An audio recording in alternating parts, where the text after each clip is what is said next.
Hey, good afternoon. Thanks for those who are joining us today. My name's Nick Rowe. I'm chairman of the State Chamber of Commerce and senior vice president for American Water and president of our Kentucky company. Today we have a distinguished panel. We're going to talk about the racial inequities in Kentucky and addressing the need for systemic change in Kentucky. You know, there's been a lot happening across the United States and across the various countries. And if you think about where we have seen and been over the last 60 days with Ahmaud Arbery shooting in Georgia, Breonna Taylor here in Louisville, Kentucky, George Floyd in Minneapolis, and recently Rashad Brooks in Atlanta, it just opened an avenue to have some discussions around where we are with racial inequities in America. And it's unfortunate that those young folks have lost their lives and so many before them. But I am encouraged that there is at least dialogue now around the inequities. Our state chambers had many webinars over the last 60, 90 days because of COVID. Some of them focusing on PPE equipment, how do we open businesses back up, policy issues, or whatever the case may be. And as a Chamber of Commerce, we would like to be a part of that solutions. And I can tell you from a state chamber policy perspective, there's zero tolerance for racism and bigotry. And we are hopeful and encourage our member companies to continue to have that same stance as I know our organization does in their businesses. Today, we'd like to highlight some of those inequities in Kentucky when you talk about hiring practices, income gaps, education, health status, our criminal justice system. So there's so many we could go on and on, but we want to talk about policy issues, and some of you have pre-mailed some questions and hopefully we'll get time to get through those. With that said, I'll turn it to my colleague, Condrad Daniels, who is a member of our executive committee at the State Chamber, but also president of HJI Solutions. He will moderate a panel and introduce this panel. So I hope we have some fun, but also discuss some very serious issues, not just going on in America, but right here in our own backyard in Kentucky. So Condrad, I'll turn it to you. Absolutely. Welcome, everyone, and thank you, Nick.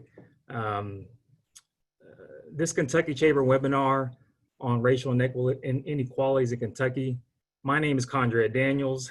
I serve on the executive board of the Kentucky Chamber, and I'm the president of HJI Supply Chain Solutions, a second-generation minority and women-owned family business that delivers 3PL solutions to your supply chain challenges, headquartered in Louisville, Kentucky. We have assembled a remarkable panel today to discuss racial inequalities in our state and the need for systemic changes. Thank you for those that submitted questions during the registration. We have a lot to unpack in an hour. Although you will be muted, feel free to submit questions through the chat function. If we have time at the end, we'll try to get to those questions. So without further ado, let's meet our panel and then we will jump right into the conversation. The first is Dr. O.J. Oleka. He's a new dad and the president of the Association of Independent Kentucky Colleges and Universities. He fights for equitable and affordable education at Kentucky's private nonprofit colleges and universities. His goal is to end generational poverty in the United States. If you can just give us a wave, and thank you for joining us, OJ. Thank you for having me. Next, Sadiqa Reynolds, a former district judge for the 30th Judicial Court, is the president and CEO of the Louisville Urban League. Sadiqa was the first African-American woman to clerk for the Kentucky Supreme Court when she served as chief law clerk for the late Chief Justice Robert F. Stevens. Her life as a public servant also includes being the first African-American to serve as Inspector General for the Commonwealth of Kentucky. Sadiqa, can you wave, and thank you for joining us. Keturah Herron, policy strategist with the ACLU of Kentucky. Keturah is a social justice advocate and change agent and has over 15 years experience working with youth and families involved in the social service and the criminal justice systems. If you can wave, and thank you for joining us, Keturah. And last, Terrance Sullivan serves as the Executive Director for the Commonwealth of Kentucky Commission of Human Rights. His work enforces the Kentucky Civil Rights Act and through its affiliations with the U.S. Department Housing and Urban Development and the U.S. Equal Employment Opportunity Commission enforces federal civil rights law. If you can wave, Terrance, and thank you for joining us. All right, Kentucky Chamber, thank you for this platform. Again, you know, it's something that I do in my own business, and I want to preface this by declaring this a safe space, a place where we can foster a culture where we address things like race in a mature way that reinforces some very basic truths. One, we are better because we are different. Two, we are stronger because we come from everywhere. And three, we are equipped to win because we don't all approach problems the same way. All right, so let's jump right into the webinar. All right, Keturah, the Kentucky Chamber has long been a vocal advocate for criminal justice reform. You've worked with the Chamber and Coalition Smart on Crime for several years. You were instrumental in passing the Breonna's Law last week in Louisville that would prohibit no-knock warrants. Tell us about your work with the ACLU and what policies can Kentucky adopt to ensure equity in our criminal justice system. Yes, thank you. And thank you all for having this platform. And so the work that I have been doing with ACLU over the last 2 years, most of it has been focused on issues that impact our young people, whether it's in the juvenile justice system with young people, or things that impact young people's education and health outcomes. I've also been very instrumental with our Smart Justice Advocates, and that's a group of folks who have had touches with the criminal legal system, whether it's long-time incarceration or short-term incarceration. And I will say this, that one time that I had a touch with the criminal justice system, I had to call on Miss Sadiqa Reynolds when she was in a different role. And this was several years ago, maybe 10, 15 years ago, 20 years ago. And so that just goes to show what how our criminal legal system is, and the different things. But most of our work, or my work, has been, like I said, with the Smart Justice Advocates, and that's a group of folks who have had long-term impact, who could have done 15 to 20 years incarcerated or 5 days incarcerated, like myself. And basically what we do is we look at different policies and things that are happening to better the criminal justice system here in Kentucky. Also very instrumental in the restoration of voter rights. This past session, we were able to come to a great conclusion, I guess you could say, with the law that we came up with. Unfortunately, with COVID, session was cut short. And then also with reentry, right now, we have been, myself and my colleague, Amanda Hall, we worked very hard with building a statewide reentry coalition, and Kentucky Chamber is very instrumental in that. And what we have been doing is looking at ways to support folks who are incarcerated right now around COVID-19, how that looks, and then also playing a big role of making sure that we get our folks out back into the community and how we can support them. One of the biggest things that I think that the Chamber has been very instrumental in with that is things as simple as when people come home from incarceration, of them having an actual ID. And I know that probably sounds like super simple, but when folks come home, they don't have an identification card. And so how can we make sure that when folks are coming home from prison or jail, that they are afforded the opportunity to have an ID with them, that they don't have to go through these hoops to go here and get an ID. Do you have money to get an ID? But saying when you leave these walls, we're going to give you an ID so you can go and get employment, so you can go and get healthcare, so you can get housing. So those are some of the things that we have been working on. Thank you. The Kentucky Commission on Human Rights issued a report last year highlighting the inequalities of the African American community in Kentucky. One of the largest disparities is in terms of education, especially in terms of high school dropout rates, preparedness for higher education, and achievement gap. OJ, talk to us about what policies Kentucky can adopt to make a real change. Sure. Well, Condrad, I appreciate being on this call with everybody. This is obviously an important topic. When you think about education, you think about institutional racism, sort of what you've outlined is really the heart of the issue. And I kind of want to set the context for folks.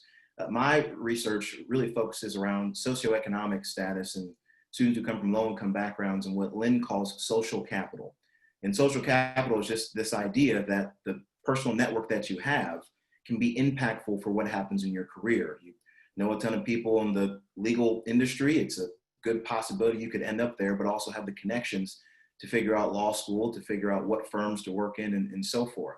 The challenge is, and another researcher, A.B. Cox, she calls this idea of higher status groups and lower status groups as it relates to society.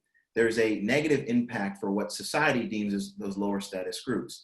So again, the research says that the high status groups are people who have wealth, they're white folks, they're people who you might assume that they would be, and unfortunately, it's no shock and no surprise. And on the opposite end of that spectrum, again, what the research says is that society views Black people, Black families, as lower status.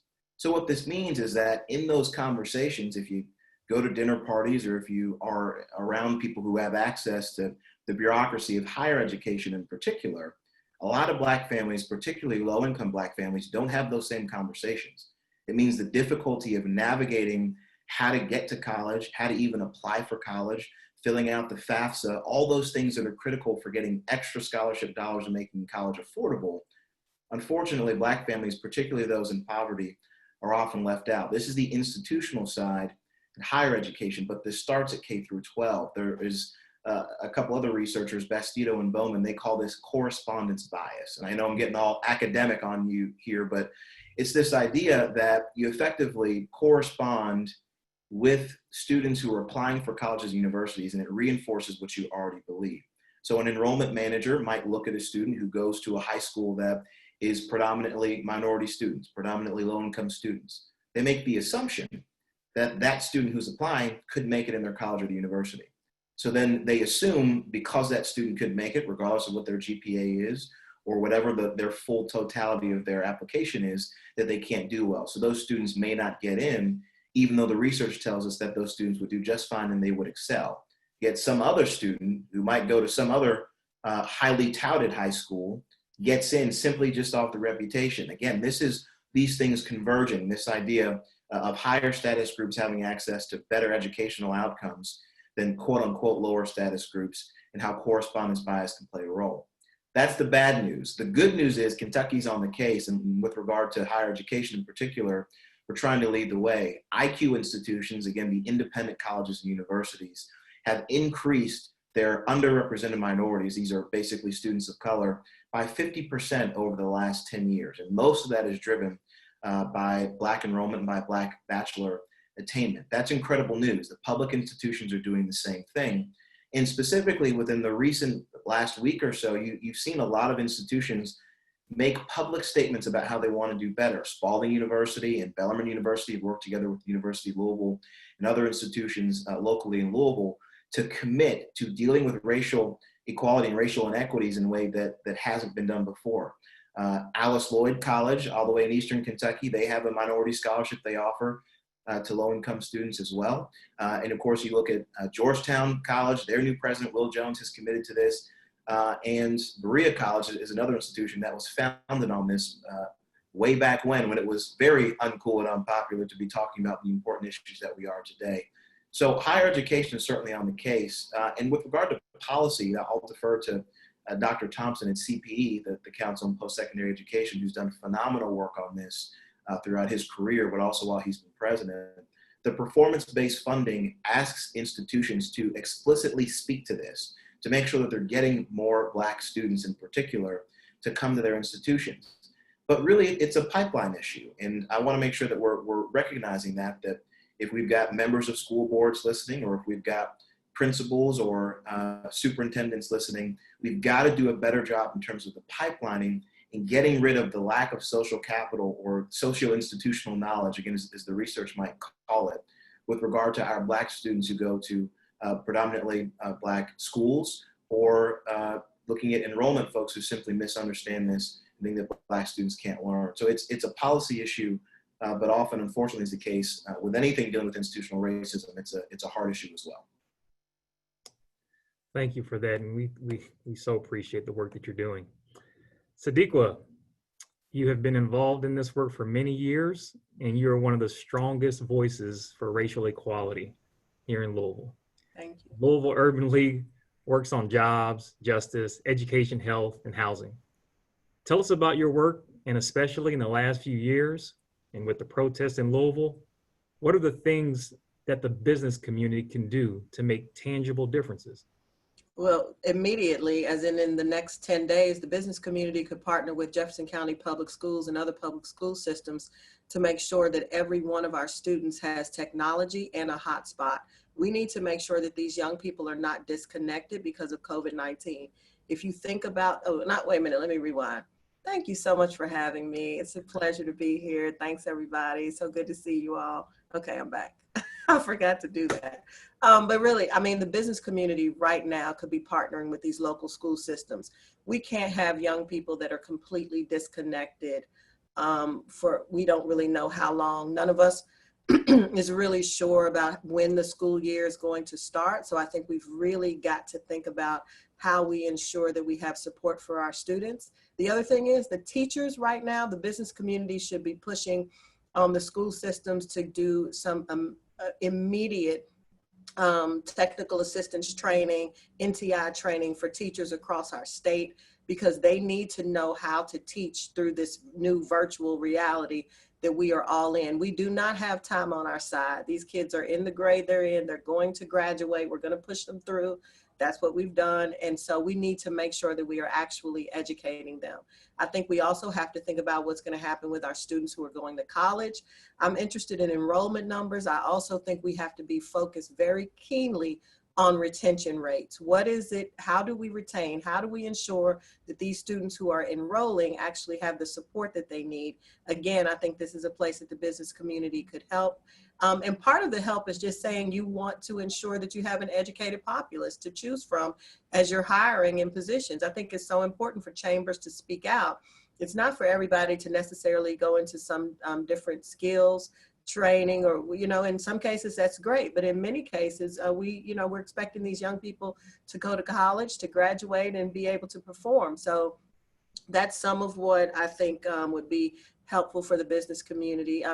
They could tell their employees too, listen, we want everybody in preschool. We need universal preschool. We need to make sure that our young people are ready, and they shouldn't be limited because of socioeconomic status.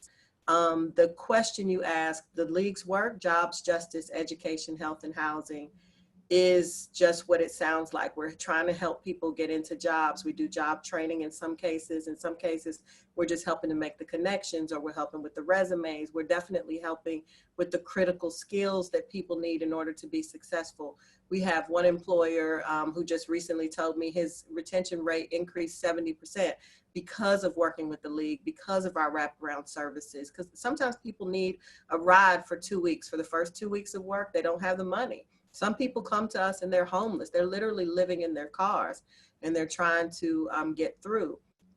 I think that the thing that I would say about the work that we do connected to COVID-19, connected to the protest, is all of this really grows out of injustice and inequity. If you think about the fact that African-American people are overly represented in these essential service jobs, then you understand clearly why we are so highly represented in those death cases. We're just overrepresented. We hold a significant portion of the jobs where people just can't stay home. If you drive a TARC bus, you don't get to do that from home. You got to go to work. If you clean bedpans, you've got to go to work. And so I think what I would like to see the business community do is to ensure that the policies that have been put in place during COVID-19 in order to help keep us alive, I think those things need to stay there. Things like seeing Eli cap insulin cost at $35. That's probably a good thing. Maybe we should do that. It shouldn't just be when you realize that I have the power to kill you just through, standing closer than 6 feet, suddenly now you're interested in investing in my health. I think we need to really be clear about what policies have changed and what we need to stay in place.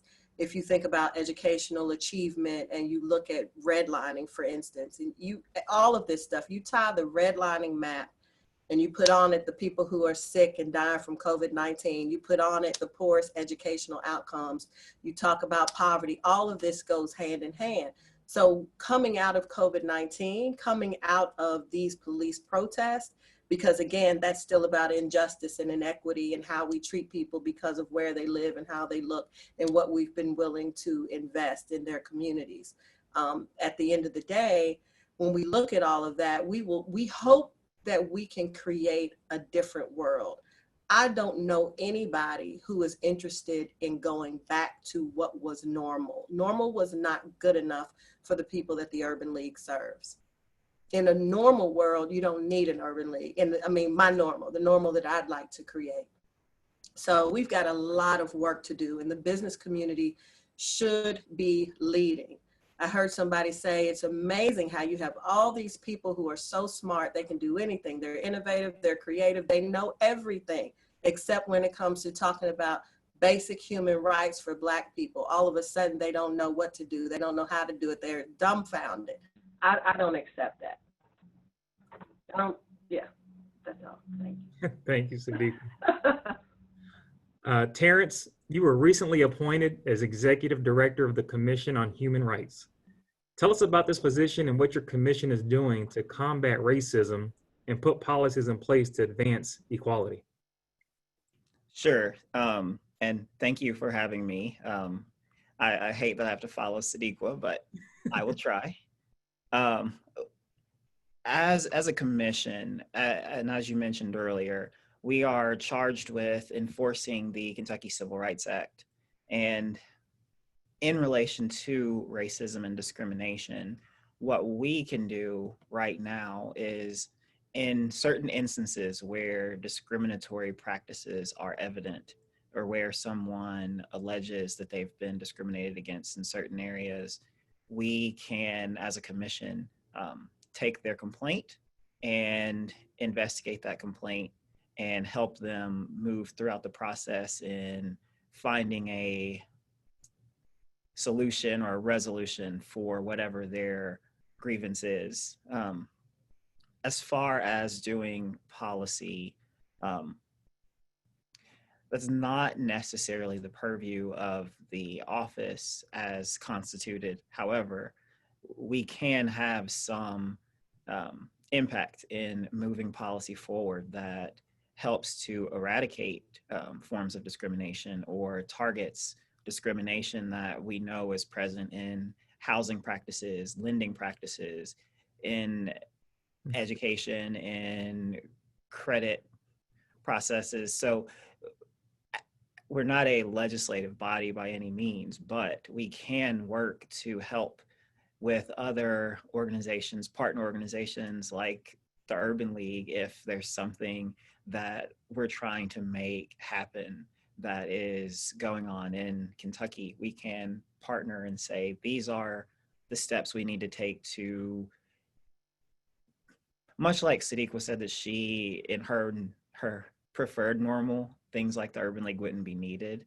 I think in my preferred normal, we wouldn't need a commission that is tasked exclusively with dealing with complaints of discrimination, because we wouldn't have it. And so ultimately what we like to do is find ways to make ourselves less needed. And so any policy that is proposed that can help make our jobs less essential, I think is what we really want to push forward in our state. And you and OJ have formed a new group, Yes, Anti-Racism Kentucky. yes. Tell us about why you formed it, what its mission, and how people can get involved. Sure, and feel free to jump in, OJ, but with some of the unrest that was happening and just hearing some of the cries for change that we all feel, and that we all have so many thoughts that we want to do something. I joke with people that OJ and I basically were talking but not talking at the same time, and we just said to each other in a text like, oh, we just really need to do something. And we talked for a while about starting just a way for people to come to the table and propose common sense, concrete policy ideas that can help eradicate the vestiges of racism in Kentucky. And so what we've set up is not really an organization, but a coalition of people who are driven towards getting rid of racism in certain sectors and finding those systemic practices that have negatively impacted Black people around the state. And so what we did was we set up a survey where people could go in and say, I am interested in these types of areas, or I have an idea, let's do X, Y, and Z as a policy. And we are creating a committee based on those survey responses to work with those different groups based on their issue or focus area. And what we will do is, in a nonpartisan way, put together policy ideas that are driven by people who are part of this coalition, who have showed that interest in that area. And we're going to try to put together a legislative agenda for the state legislature. And we're also working on the local level to help get things passed, like Louisville ordinances, to help deal with issues of racism. But all of this is driven entirely by people who are wanting to join as part of this coalition and to help just move this forward. And so there's a lot of excitement right now. We had, 370 or so responses to the survey with people with ideas. And so we're going to have committee conversations. We're going to do research on those ideas, and then we will put forward these solutions with research-based solutions to say, these are the areas we think we should hit, and this is what we think we should do, and these are the reasons why it would be effective. I want to quickly jump in here as well and just say, this obviously is not the only work being done on this topic. I think since we've got this public platform with two incredible women who've been doing this work for a career, we couldn't even be thinking about this idea. There wouldn't even be people across Kentucky who would be interested in anti-racism work had it not been for Keturah and Sadiqa. So I just want to make sure that we all know that we are standing on these shoulders of these queens here who've been doing the work way before us. So we certainly welcome your all's perspective as well, but also want to acknowledge the importance of, if there are people already talking about this, as these women have been, you should listen to them. This is not just for us, but it's for every single person who's on this call. These women know what they're talking about, and you should hear their perspective. And while it might be uncomfortable, it's often necessary. And that's how you get this conversation to be more than the Urban League talking about it only, or the ACLU talking about it only. It becomes a conversation that the chamber has, that legislators have from both parties, that people have from all across Kentucky. And a lot of it stems from the work that these women have been doing. So we are just wanting to add our voice to the existing web of people who've been fighting for this for quite a long time. And I appreciate you saying that. And certainly there are more people that we don't even see still in these battles. I want to say, and it is so important though for us to make sure that we don't get bogged down in the research of it anymore. The research has been done. We have the data. We have redlining reports that show us that communities haven't been invested in. We know where the majority of vacant and abandoned properties are. We can tie poverty to poor educational outcomes, tie poverty to racism, right? So we know this stuff. Please don't allow any of us anymore to be pushed into this research box so that people aren't actually moving the needle. When Keturah and ACLU folks looked at that warrant and said, why did they have a no-knock? Why? You know, you went out and boom, let's push against these no-knock warrants. We have got to be willing to move, to have action. We're beyond just looking into the whys. I think we're all smart enough. There's enough research across the country, and we have a lot of similarities to other areas. So I think it is really important for us to push on our business community to say, you don't need research to tell you how many Black people or people of color or women are on your leadership team. You know who you meet with once a week. What do they look like? And who do you listen to? Who is your advisor? You know, CEO, you've got team A and team B. Who's on the A team? Mr. Mayor, what situation would be different in Louisville if you had a different team advising you? Let's just talk about that, because, and sometimes you have the team, but they don't have the power. So let's talk about who has the power to make the call, because I really do believe that, you know, responsibility and authority have to be delegated equally, or else you have ineffective leadership. So really, how do we do that? And these companies that care so much, put your money where your mouth is, in your own company, in your own space. Who have you recruited? How wide do you cast your own net? I think that it's urgent now. We're not angry. Well, yeah, we are kind of angry, but you know what I'm saying? Like it's really urgent now. It's so important for us to be intentional about the work. So even when I talk about affordable housing, it's not just that you would create a response to redlining, but you would create one with a pathway to Black ownership, because it was literally, I don't want to offend anybody, but the word Negro is used in the redlining report. So you have a direct target to those policy decisions. You cannot program your way out around broken policy. We have got to be willing to adjust our policies. Thank you for that. And, you know, as we talk about policies, something that has plagued, and this is for anyone that can jump in, something that it's plagued the Black community historically, and to this day continues to do so through seemingly harmless, unintentional legislation, and that's voter suppression. What are those, and you've got almost 1,000 people on this call. What are they, and what can those listening do to ensure that all people can and have a right to vote?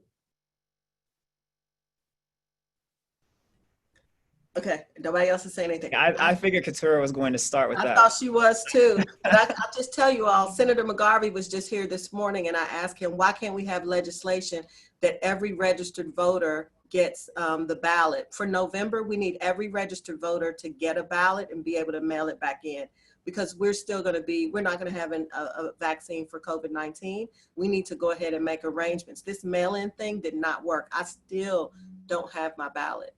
So we can change some legislation. This suppression is real right now. And Yeah.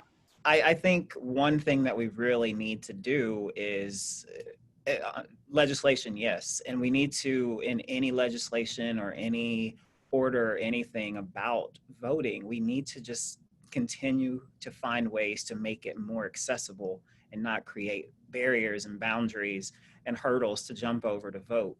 The concept of going online, which not everyone can go online, to request a ballot or to say I might need a ballot to vote on seems archaic at best. If you're a registered voter, that should be your intent to vote, and they should then send you a ballot or know that you are wanting to vote. But we also need to expand who is allowed to vote. We need to make sure that people who have done their service or have paid their dues or their debts to society are able to vote, as opposed to creating new obstacles to say you've done X, Y, and Z. Now, in 5 years or one day you might be able to apply to possibly one day vote. That's way too many qualifiers. We need to find ways that allow for people who want to participate in our democratic process to participate in that process, and anything that creates a barrier to that should just be removed. Yeah, and last year, ACLU worked very close with Senator Higdon on a restoration of voting rights bill. And basically what that bill said that is once folks are home and they have not incarcerated anymore, they're released from prison, that they automatically have their rights back to vote. We think that that is very important. We have not been able to see any push here in Kentucky. We're one of the last states that still disenfranchises folks. And with those numbers, Black Kentuckians lead the way in that. So you have a whole group of folks who are disenfranchised from voting. And what that bill, like I said, looks like is that once you are not incarcerated, once you get home, you are eligible to vote.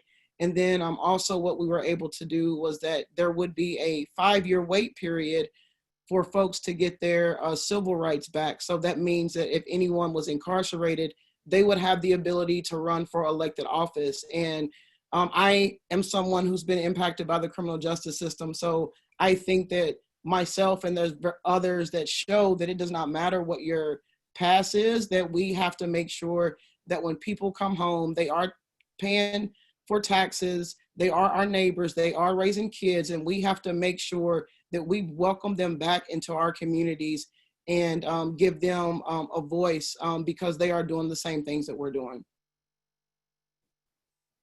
And I know recently they passed legislation for voter IDs or for ID cards. What is the seemingly unintentional consequence of just something like that? I think some of the unintentional consequences, I will say some of the less obvious ones, if anyone wants to chime in with the more obvious ones, but I think some of the unintended consequences is you don't think about who you are impacting by creating an extra hurdle to jump to be able to vote. And unintended or not, it's a wide swath of people who won't be able to, especially right now when it's hard to get into a government office to get an ID. There are plenty of people who face barriers to getting those IDs that could be financial reasons. Even if the IDs are made free, you still have to be able to take time off from work to go to that building, or you have to be able to afford gas if you have transportation to get there or to take the bus. There are just so many things that could impact the ability to go get a government ID or a photo ID to use to vote. And so the unintended consequences is you are pricing out people from civic participation just because of their income status. And so adding those extra financial barriers, even if it doesn't seem financial on its face, to say if they say, okay, you can do it, if it's free, there's still extra financial things that you will incur to try to get an ID. And so the unintended consequence is you are pricing people out of participation, and that's not necessarily a good thing. Thank you. If you're Black, you've probably had to answer this question quite often.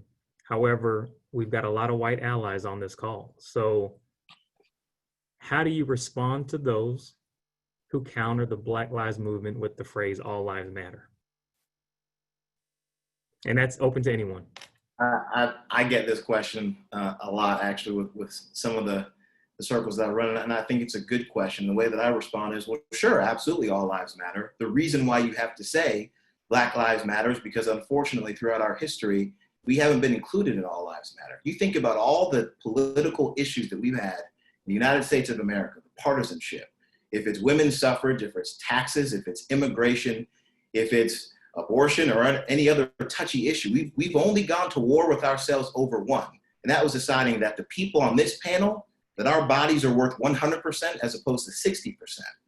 Think about what that means. So when you say all lives matter, there's no guarantee that you're ever talking about Black lives. When you look at it from the perspective of education, too long and too often are we left behind because of the fact that we don't have a good quality education system all across Kentucky, all across the city, all across the nation where Black lives are valued. When you look at suspension rates with Black males in particular, this is a situation where you're putting Black boys in a position where you're already treating them with criminality. You're already assuming that just because of the Black body that they have, that they possess, is somehow more dangerous than anybody else. So of course you have to say Black lives matter, because if you don't, and you say all lives matter, there's no guarantee that you're going to assume that it includes me.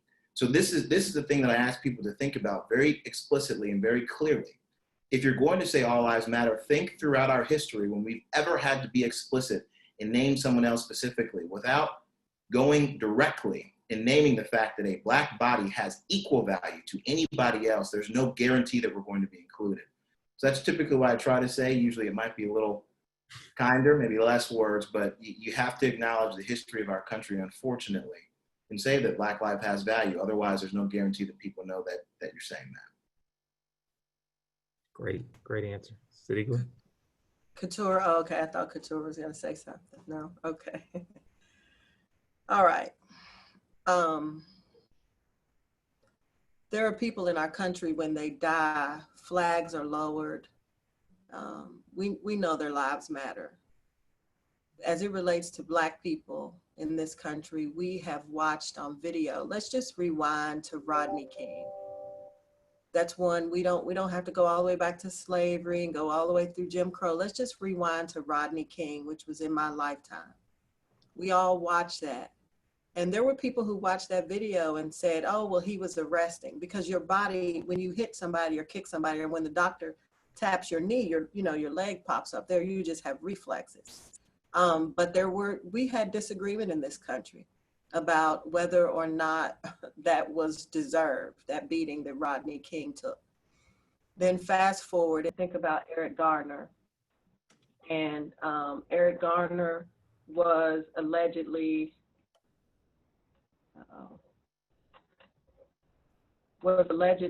selling cigarettes illegally on the street. And we watched him be choked to death. The police used a method that is they're not authorized to use, and there were no consequences. Think about Philando Castile, who was the lunchroom worker. The students loved him, the teachers loved him. He had a license for his weapon. The police approached the car, they asked him, he said he had a weapon, he told them, and he's dead, and there are no consequences.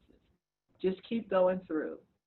Just keep going through. And then we get to, of course, we all know here in Kentucky, Breonna Taylor, that case is still under investigation. We have not seen any consequences for any officer yet in that matter. But let's just talk about George Floyd. We watched a police officer with his hands in his pockets. That's how threatened he is. With his hands in his pockets, kneel on the neck of this man. And the reason we are given is that there is some allegation of a $20 counterfeit bill. So Black people are constantly put in this position of, first of all, well, he did break the law. So, I mean, but we have this thing like a judge and a jury and a trial that somehow Black people don't get the right to experience if some officer decides that we shouldn't, and we don't see any consequences. And if you happen to be someone, I love police. I mean, I really do. It doesn't always seem like it. I like good police officers. I don't like bad ones. I have family members who are police.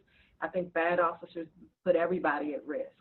But take the policing part out of it. Let's look at Ahmaud Arbery's case in Georgia. You have a young Black man jogging who, when they killed him, if we had listened to the stories, if we had not had an accompanying video later, then we would have thought he was a burglar, he was a bad guy, he was out breaking into people's homes, and these people had to kill him. And there were no consequences until the video and the outcry. So we really don't have evidence in this country, and unfortunately in our state, that Black life matters. And that is why you hear the cry. It is already a given that everybody else's life matters. We've seen that. We've been taught that. We know that.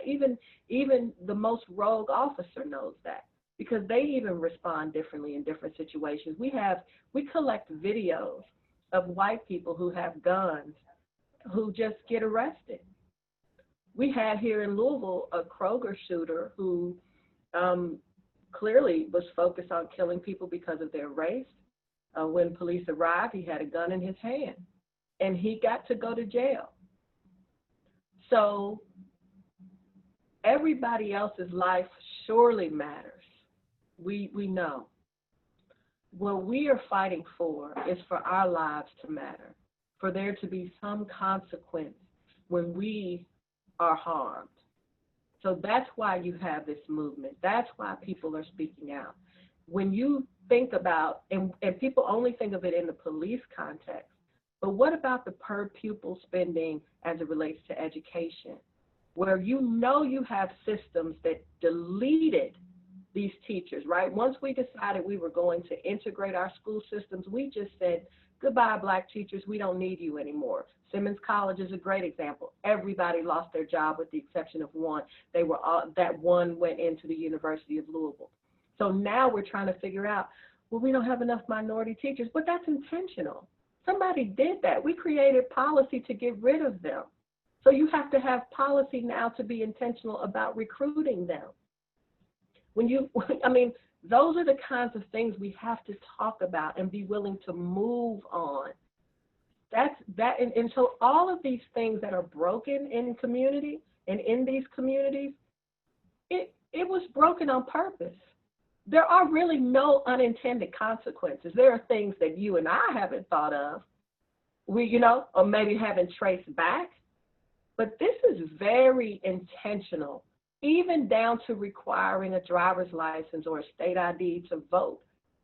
We don't have some overwhelming amount of voter fraud. Why are we doing that? Because we actually don't believe in democracy. Some people just want their voices to be heard. And so we want to make it harder for others. And that's the thing with privilege. And I want to say this because I think it's important for us to understand. We all have some level of privilege. I feel a privilege that I'm born in a country with, running water, and I can go to the bathroom and I don't have to, so we have privilege. But when you are, just wrap my little story up out, I'm trying to speed it up in my head, my sidewalk story, right? When you are not in a wheelchair or pushing a baby carriage or teaching your kid how to ride a bike, you don't even think about what the cut at the end of the sidewalk is there for. If you have the ability to just walk around, you're not worried about whether the sidewalk slopes down at the end, but you build the slope for people who don't have the ability to walk, who cannot change the circumstances. That's what we need more of. I have the privilege of walking. I can get into these places, but somebody in a wheelchair, somebody training their baby on how to ride a bike, not so much. So we've got to think about who needs what as we build this new world. And just to briefly second what Sadiqa just said, I think intentionality is something that we need to be more vocal about. And I've never heard anyone loop that together with the all lives, Black lives narrative. And so I appreciate you doing that, because that's a perfect way to say it, is we have to intentionally call out certain things and because those policies that were created that were made to exclude certain people, or these systems that we exist under that were not created for people like us, that were created to go work against people like us. If we're going to fix it, we have to be intentional about that. Is our intention, is fixing it intentionally for people like us. And so I think that that's a good direction on that conversation. And I'm very thankful that she brought that up. Well, as we get close, I'd be remiss if I didn't give each one of you all the opportunity to maybe speak on a minute or two of just something that is passionate, and that now that you have the eyes and ears of almost 1,000 Kentuckians, is there something that you just wanted to say and was on that has been on your heart, that you just hope to share and change someone else's heart? Yeah, I'll start. There's two things that I would like to lift up. The first thing is that I ask folks to get engaged and really pay attention to how we are treating our young people when it comes to juvenile justice. In Kentucky, we have been doing a great deal of work on the adult side, but we have not really been paying a lot of attention to our juvenile justice, and obviously that is the feeder. Currently, right now in Kentucky, there's not an age of criminal responsibility, meaning that any age young person can be charged with a crime here in Kentucky. In my other position I've processed an 8 and a 9-year-old with criminal charges. And so that's something that we need to handle, is that. And then also, the way the law is written now, young people can automatically be transferred to adult court. We need to change that law and allow judiciary discretion, so allow the prosecutors and judges to decide if those cases need to go to adult court instead of sending them all up. Mm-hmm. And then the last thing that I would say, as business leaders across Kentucky, I challenge you all to do a couple things. I challenge you all to become second chance employers. I challenge you all to open your doors to folks who have a criminal background. And then the other thing that I would challenge you all to do is someone to take a lead and help those who are formerly incarcerated to become business owners themselves. You all have a lot of resources and a lot of money and just influence. And so I challenge you all to figure out a way to encourage and help those who are coming home or who have already been home to become business owners and join you all, so they can be some of the leaders who will be employing people who are coming home in the future. And thank you all for your time. Thank you, Keturah. I'll go really quickly because I just want to speak to people who might identify as Republican or conservative, because that's how I identify. And I want to be very clear. Racism is not a partisan issue. This is not an issue that we should shy away from or run away from. This is a moral issue. This is an issue of personal liberty. And those are the things that we like to talk about pretty often, but there is no liberty in an entire group of people who are oppressed by an intentional system to keep people down or keep people behind in any meaningful way. There's no morality in any system that allows people, because of the color of their skin, to be over-policed or to be under-policed, depending on how you look at it, in terms of not having the resources available, to have lower health outcomes, to have lower quality of life, to have less economic opportunity. There's nothing moral about that. There is an opportunity, I think, in this moment for Republicans and Democrats, liberals and conservatives, to come together and make a solution on this issue to end any vestige of racism once and for all in the city of Louisville, where I live, in Kentucky, where we all live, and in the country. Thank you, President. Dr. OJ. That was great. I wish we could hear that more often, a unification. Terrance, you got any last words? Sure. I just want to say, I think that one thing that's important for each of us moving forward is just to be critical thinkers. And as we talk about policy and change, that we think critically about who could this impact that we're not thinking about right now, or how can we be more intentional about improving the lives of people who have been targeted or who the laws were written against. And so things that don't seem like they correspond at all. Keturah mentioned some of the juvenile justice policies.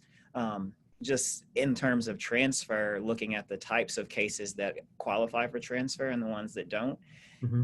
If you look at the numbers, the ones that don't qualify for transfer are the types of offenses often committed by white children whereas the ones that do qualify are the types of offenses that they would attribute to Black children, or even what is considered a deadly weapon, where one kid could have a butter knife, which could be a deadly weapon, but a hunting knife isn't, but that's much more deadly. So just being critical thinkers about how we do policy is very important if we want to move forward and do more justice for everyone.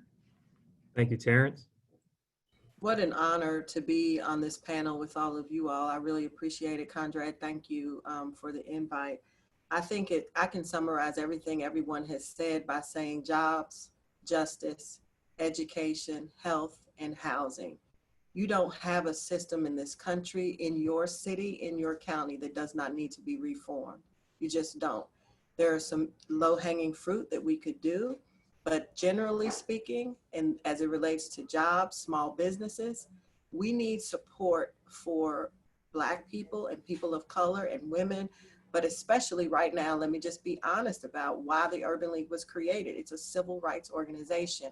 And these issues you're seeing are civil rights issues. So we really have to be intentional around supporting Black businesses in that startup. You have to understand, I think it was OJ or Terrance early on that made the comment about sort of who is in your network, who you have access to. You have to realize that not having that kind of access limits you. Our community is not short on dreams or visions on how to get things done. We are short on resources. When I talk about housing, easily in any of these communities where you have an abundance of vacant and abandoned property. In Louisville, in the West End, we have an abundance of vacant and abandoned property. 60% of it is in the West End. If we have for-profit developers partner with nonprofit developers and agree to do that without fee, and we rebuilt the West End, we took those houses and we we revitalized our community, but we did it with a pathway toward ownership. And we know how to do that because we do it every day. We just don't have the money to scale it. So right now we have people coming to the league and they're leaving in a 12-month period and purchasing $10 million in mortgages. So we have people who want to buy houses, but we also have some who might need to rent to own. But let's create those pathways. Let's do that quickly. Let's make a commitment to 18 to 24 months. We can do those things. And then the other thing on the education side, if you're in Louisville, there's Evolve 502, there's the University of Louisville, there's JCTC, there's Simmons. We have to get scholarships to these young people. It is not fair for us to know and understand why their family has had no access to wealth and then not make education a reality for them. That's how you change outcomes. So long story short, I want to tell you, we are all engaged in some very meaningful program work. But the most meaningful thing we will ever do is change the policy that creates the need for the program. That's the best work. Thank you so much. And before we close out, I think it's important that we reflect on this. We can't expect policies that apply to all to close the economic harm caused by racism. So, all of Kentucky, our elected officials, our business leaders, our education institutions, our boards, there's a question you will be asked and you need to be prepared for. My really good friend, Nikki Lanier, posed it this way. What is the remedy to years of unfair treatment benefiting whites? The answer is years of unfair treatment benefiting Blacks. Set-asides, funds, investment, intentional economic commitment, policy changes, those whose hearts understand the economic and historical burden Black people and people of color have had to endure for over 450 years will get it. It's the ones that don't, you will need to be prepared to answer and justify. So thank you to our guests who live and breathe this work every day, addressing and unearthing systemic racism and inequalities that exist in our state. And thank you, panel, for educating us. Thank you for the platform, Kentucky Chamber. Thank you to the almost, close to 1,000 people who joined in on this conversation.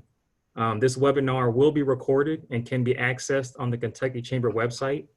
We hope something you heard today inspires you to demand and participate in systemic change. Have a great afternoon, everyone. Bye. Thank you. All right, take care. Thank you all. Thank you so much.